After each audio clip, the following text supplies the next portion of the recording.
Wohin will unsere Schwangere denn fliegen? Nach Miami, mit diesem Frauenarzt. Mit 200.000 Mark lässt sich's da eine Weile aushalten. Das ist doch genau die Summe, die Henning vom Konto der Agentur abgebucht hat. Wie lange habe ich auf diesen Moment gewartet? Genauso lang wie ich.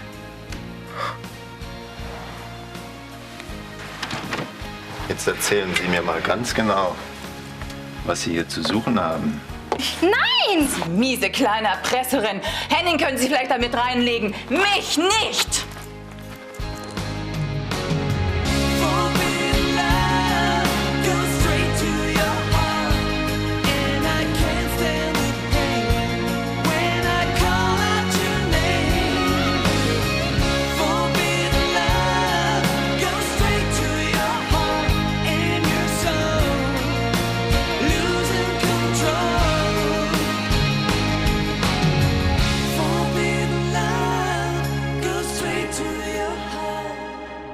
Wie haben Sie vorhin so schön gesagt?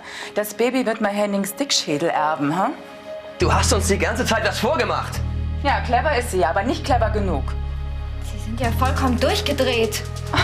Ich glaube, Sie verwechseln hier was. Ich laufe nicht monatelang mit dem Kissen durch die Gegend rum und behaupte, schwanger zu sein. Warum hast du das getan, hä? Sophie wird dir gleich zeigen, warum.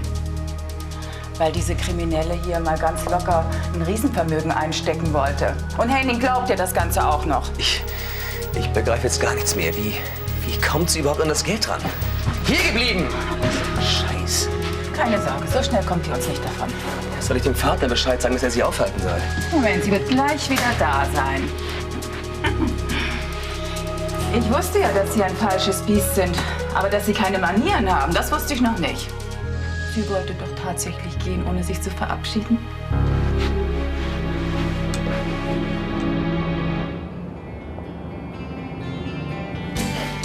Ich habe zwar noch gar keine Lust zu gehen, aber ich glaube, wir sollten mal. Wir müssen morgen ja beide früh raus. Nicht unbedingt. Wir müssen arbeiten. Sterben müssen wir. Noch so ein paar Lebensweisheiten. Nee, aber eine tolle Idee. Was denn für eine? Ich kenne da so ein kleines, verträumtes Hotel in der Eifel.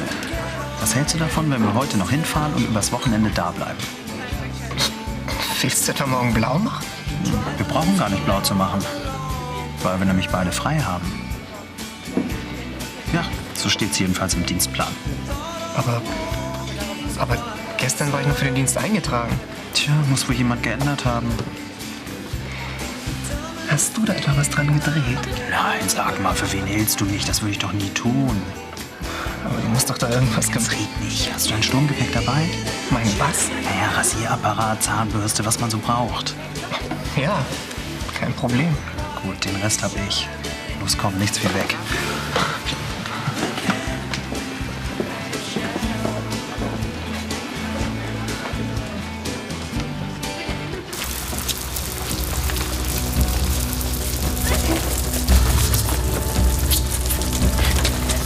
Keine Mätzchen.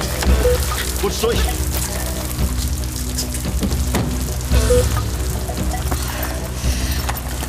Verdammt nochmal, irgendwo muss der Fleck doch sein. Na also, wer sagt's denn? Warum nicht gleich so? Lächeln, lächeln. Gut so, mit dir kann man arbeiten. So, jetzt machen wir zwei eine kleine Spazierfahrt. Und wo bringen Sie mich Halt die Klappe, lehn dich zurück und lass dich überraschen. Komm ja nicht auf irgendwelche Ideen, das würde dir verdammt leid tun. Was soll das denn werden? Aprikosenlimonade. Wie bitte? Ein ganz geheimes Rezept hat mir mal ein Bekannter auf Madeira verraten. Das soll Limonade werden. Sieht dir eher aus wie Marmelade, ne? Du hast echt keine Ahnung. Was meinst du wohl, was ich die ganze Zeit in der Küche gemacht habe? Auch für Limo muss man die Früchte erst mal kochen. Ach so. Und ich dachte, du wirst die ganzen Früchte in Mineralwasser. Willst du nicht rangehen? Ist doch eh nicht für mich. Du kannst trotzdem rangehen.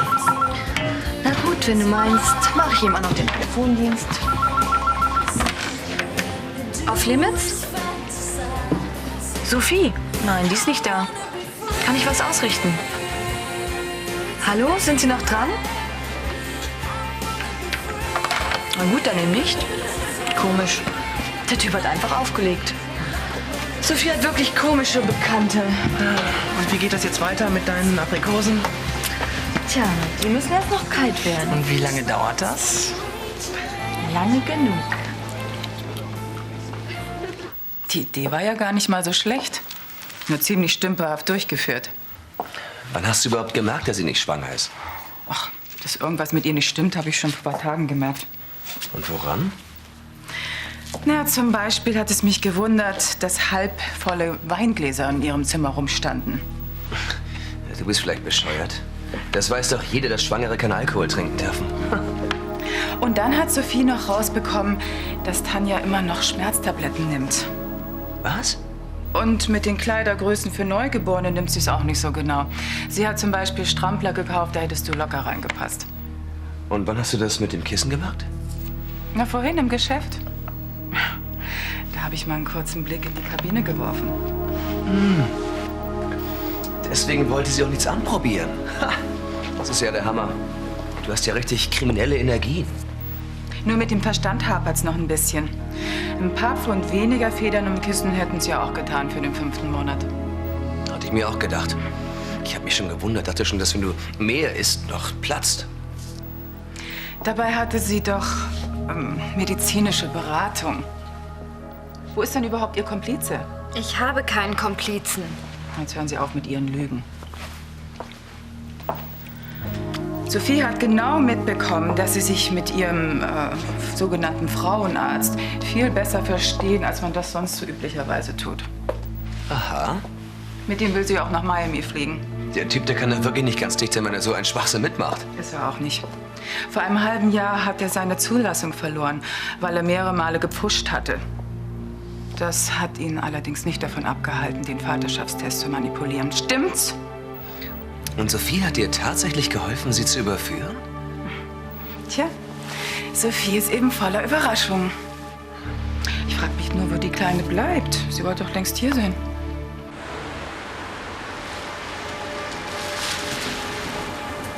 Sie stecken also hinter dieser ganzen schmutzigen Geschichte. Haben Sie Tanja auch dazu gebracht, Henning zu erpressen? Sie sehen zu viele Krimis. Wahrscheinlich sind Sie auch der Vater von Tanjas Baby. Was für ein Baby? Es gibt kein Baby. Wie, es gibt kein Baby? Tanja ist nicht schwanger. Der Bauch, der Vaterschaftstest, das war alles getürkt. Wie bitte? Nur dieser adelige Vollidiot hat das nicht gemerkt. Für so viel Blödheit muss man eben bestraft werden. Das gibt es nicht. Das gibt es doch gar nicht. Dann ist ja diese ganze... Ja, halt mal die Luft an! Dieser von Anstecken hat nun wirklich Knete genug. Guten Abend. Können Sie mir vielleicht sagen, wo es hier zur Altstadt geht? Zur Altstadt? Der längste Theke der Welt. Die muss doch hier in der Nähe sein. Ja, ich glaube, da müssen Sie irgendwo diese... Halt!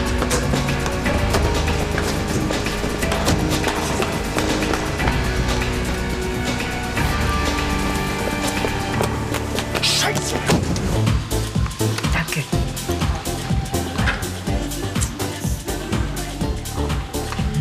Schmeckt wirklich gut.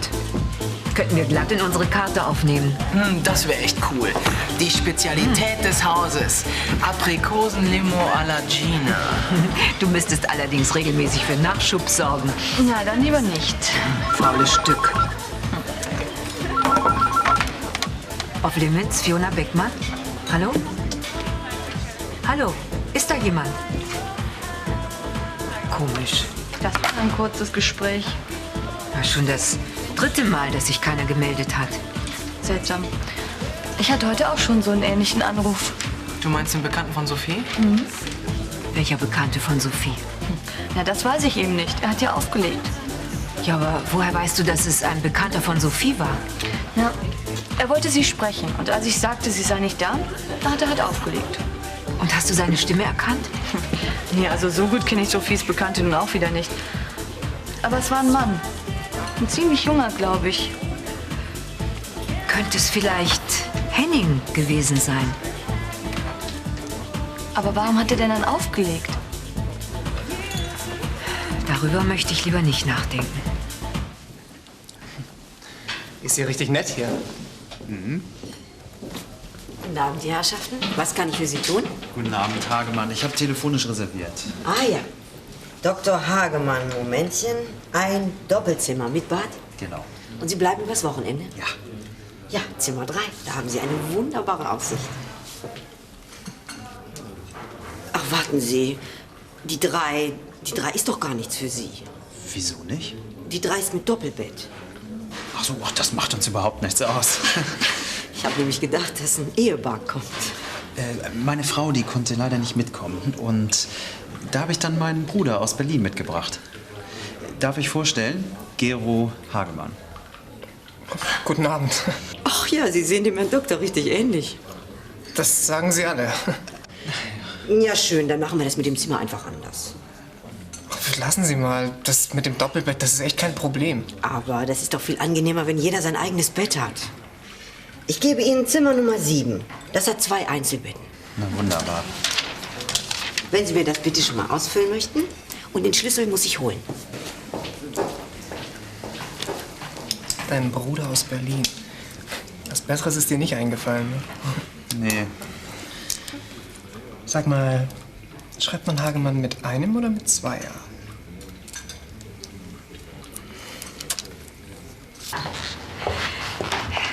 Entschuldigen Sie bitte die späte Störung, aber ich müsste dringend mal mit Christoph sprechen. Ach, das tut mir leid. Christoph ist nicht da. Er ist immer noch auf der Suche nach Henning. Ja, deswegen bin ich auch hierher gekommen. Haben Sie was von ihm gehört? Nicht direkt, aber ich habe da so eine Vermutung. Wir sind für jeden noch so kleinen Hinweis sehr dankbar. Ja, ich will zwar keine Pferdescheu machen, aber ich glaube, dass Henning heute mehrfach versucht hat, Sophie zu erreichen. Er hat bei Ihnen angerufen? Ich glaube, dass er es war. Immer wenn ich am Apparat war, hat er wieder aufgelegt. Er weiß natürlich, dass ich sofort seine Stimme erkennen würde. Woher wollen Sie wissen, dass er es war, wenn er kein Wort gesagt hat? Naja, als Gina dann am Apparat war, hat ein junger Mann nach Sophie gefragt. Und dann? Als sie dann sagte, Sophie sei nicht da, hat er wieder aufgelegt. Das hilft uns natürlich leider auch nicht weiter. Tja, wir könnten natürlich eine Fangschaltung einrichten lassen. So könnten wir am ehesten herausfinden, woher der Anrufer kommt. Ja, geht das denn so einfach? Wir könnten bei der Polizei mal nachfragen. Also wenn es uns hilft, sollten wir keine Zeit verlieren. Ich werde sofort mit Christoph telefonieren und mit ihm darüber reden. Gut. Ich halte Sie weiter auf dem Laufenden. Dankeschön, ja. Und bitte grüßen Sie Christoph von Ja, mir. gerne, mache ich. Ich wünsche ihm so sehr, dass er Henning bald findet. Das wünsche ich ihm auch. Auf uns? Eigentlich müssten wir auf dich trinken.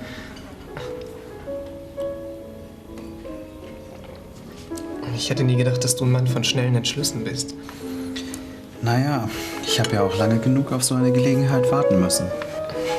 Aber deshalb gleich den Dienstplan über den Haufen zu werfen, das ist ganz schön dreist. Das ist nicht Dreistigkeit, das ist Pflichtbewusstsein.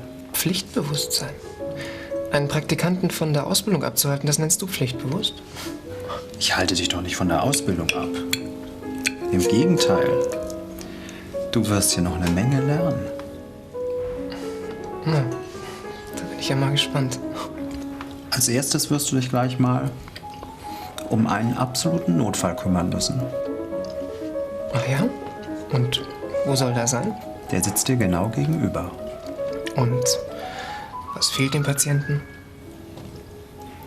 Verständnis, Zuneigung, ein paar Streicheleinheiten. Ich denke, dass ich diese Art von Rettungsmaßnahmen irgendwie hinkriegen werde. Davon bin ich überzeugt. Und was ist, wenn ich mal nicht weiter weiß? Na, dann ist dein Chef ja auch noch da.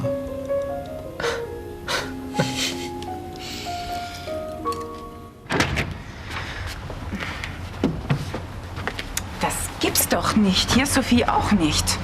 Meine Handtasche. Wahrscheinlich ist sie mit meiner Kohle durchgebrannt. Ja, tatsächlich alles weg. Die Tickets und mein Geld. Wessen Geld das ist, das werden wir erst noch zu klären haben. Es ist meins. Henning hat mir das Geld gegeben. Jetzt halt den Mund.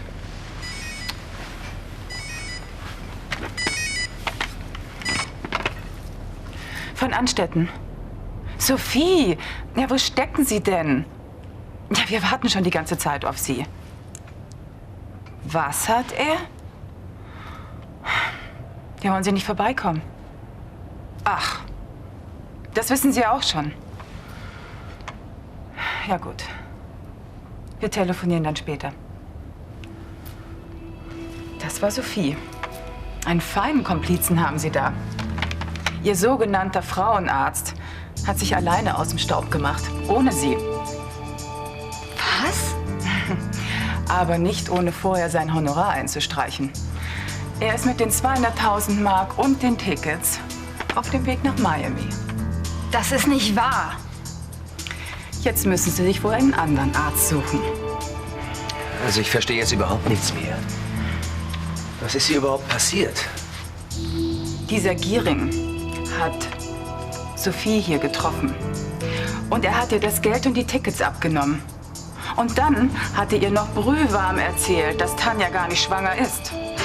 Sie lügen. Warum sollte er Sophie das sagen? Das ist die Wahrheit. Er hat Sophie hier festgehalten, aber sie konnte sich frei machen.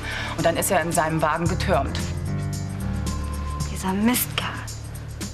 Ja, da hat er sie ganz schön aufs Kreuz gelegt. Und jetzt? Was machen wir jetzt mit ihr? Was man mit Betrügern ebenso macht.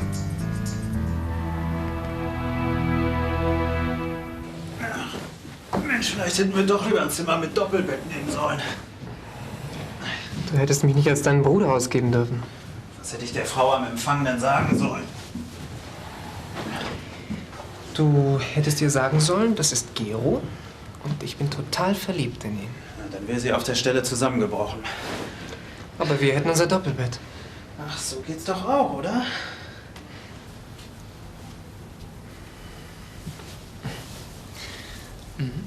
Haben wir ganz gut hingekriegt. Ich habe das ganz gut hingekriegt. Jetzt bist du dran. Womit? Na, ich dachte, du wolltest dich um deinen Notfall kümmern. Ich glaube, ich weiß gar nicht, wie ich anfangen soll. Das kann ich dir.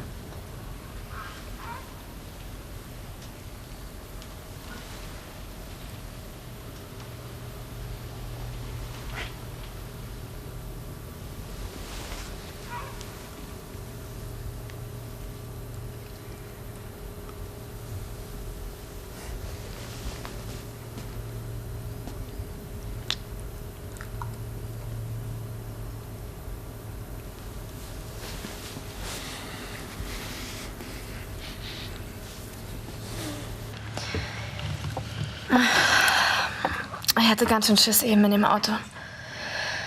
Ich habe mir mal versucht einzureden. Ruhig, nicht die Nerven verlieren. Das hat ja auch funktioniert. Gott sei Dank konnte ich abhauen. Wer weiß, was dieser Typ mit mir gemacht hat. Um an die Kohle zu kommen, ist er wahrscheinlich zu allem fähig. Aber ich hoffe bloß, dass... Das was? Ich hoffe bloß, dass er Henning nichts angetan hat. Aber warum sollte dieser Kerl und Tanja mit Hennings Verschwinden zu tun haben? Henning verschwindet doch nicht einfach so. Normalerweise würde er sich wenigstens mal melden. Wer weiß, vielleicht kann er sich gar nicht mehr melden. Sophie, Henning lebt. Woher willst du das wissen? Weil er hat versucht, heute dich mehrmals zu erreichen. Was? Und das erzählst du mir erst jetzt? Gina war am Apparat. Sie war sich nicht so sicher. Oh, gibt es denn irgendetwas außer ihrem wahre Liebequatsch, in dem sie sich sicher ist? Ja, ich hatte heute auch mehrere Anrufe. Kaum war ich dran, hat man aufgelegt. Vielleicht braucht Henning Hilfe. Ja, dann wird er sich doch sicher noch mal melden. Ja, und wenn er festgehalten wird oder sowas? Ach, von wem sollte er denn festgehalten werden? Es laufen genug kranke Hirne rum. Oh, Fiona, ich vermisse ihn so sehr. Wenn Sie mir die Polizei auf den Hals setzen wollen, dann werden Sie damit nicht sehr weit kommen. Die Bullen können mir überhaupt nichts. Da wäre ich mir aber nicht so sicher. Für eine Anzeige wegen Betrugs reicht es allemal. Und wer weiß, was sie sonst noch so rausfinden werden. Ich glaube, wir lassen die Polizei besser aus dem Spiel. Was soll das denn? Ich will keinen Wirbel. Die Presse würde Henning nur in der Luft zerreißen. So eine Firma wird doch eh eine Anzeige machen wegen der Kohle. Das werde ich schon erledigen. Ich werde Ihnen die 200.000 Mark zurückgeben und ich werde sagen, dass sich Henning das Geld nur vorübergehend ausgeliehen hat. Und wenn die wissen wollen, wo er jetzt steckt? Dann werde ich Ihnen sagen, dass er einen Nervenzusammenbruch hatte und dass er jetzt absolut nicht ansprechbar ist, dass er seine Ruhe braucht. Was machen wir mit Tanja? Ich meine, wir können sie nicht einfach so laufen lassen. Die ist schon gestraft genug. Die hat genau das bekommen, was sie verdient hat. Nämlich gar nichts. Komm, wir gehen. Sich weiter mit der zu beschäftigen, ist reine Zeitverschwendung.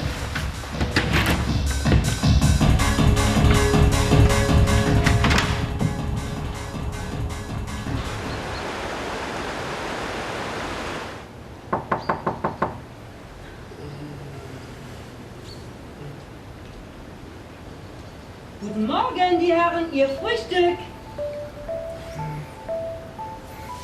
Einen Augenblick bitte. Gero, wach auf. Was ist denn? Schnell, die wecken. Los, mach schon.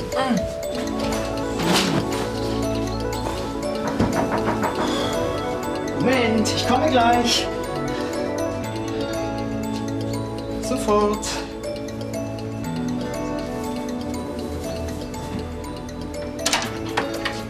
Morgen zusammen. Morgen. Morgen. Na, haben Sie gut geschlafen? Ja, danke, sehr gut. Die frische Luft hier, einfach himmlisch. Ja, es geht doch nichts über eine gesegnete Nachtruhe. Ja, Sie sagen es, Frau Kaspers. Wenn Sie noch Kaffee möchten, sagen Sie einfach Bescheid. Danke, das machen wir. Und übrigens, beim nächsten Mal können Sie ruhig darauf bestehen. Wenn Sie ein Zimmer mit Doppelbett möchten, dann können Sie Ihre Energien für wichtigere Dinge aufheben.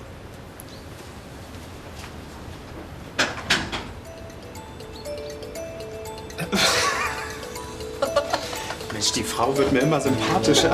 Wir ihr offensichtlich auch. Schade, dass wir nur so kurz bleiben. Naja, wir können doch noch mal wiederkommen. Komm, wir frühstücken erst mal. Was möchtest du denn?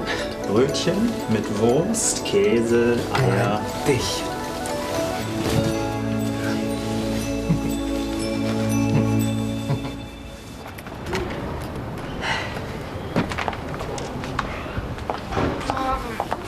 Morgen. Na, am besten, du gehst gleich wieder ins Bett. So elend, wie du aussiehst. Ich kann eh nicht schlafen.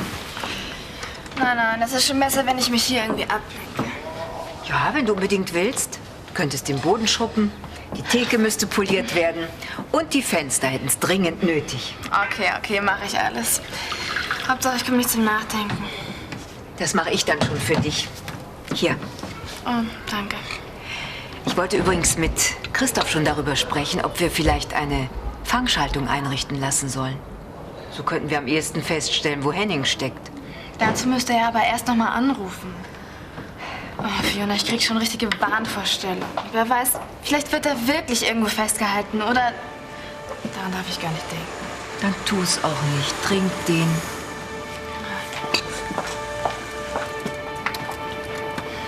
Oh Gott. Was ist denn? Nichts. Was hast du denn? Willst du nicht doch lieber nach oben gehen und dich hinlegen? Nein, ich bleib hier. Ich gehe schon.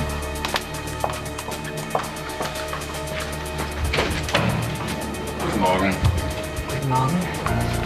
Was kann ich für Sie tun? Dürfen wir einen Moment reinkommen? Ja, natürlich. Was gibt's denn?